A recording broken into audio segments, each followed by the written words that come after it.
Here I have EssentielB HeYou 60, and today I'm going to show you how to record screen on this device. So to do this, you firstly have to go to the upper bar, and here you can find the button Screen Recorder.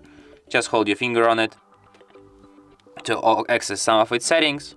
You can select the video resolution here, you can select the sound source, and you can record touch interactions. So to start recording, just tap on this button once, and after that you have to allow all of the permissions it requires, of course.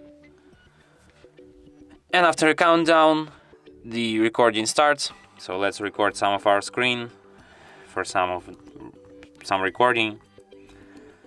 And if you want to stop recording, just tap on this button, and after that your recording will be saved to the gallery,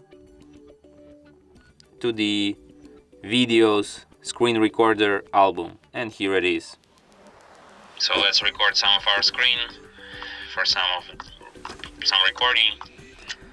And from here you can share, edit, or delete your recording. And that's how it's done.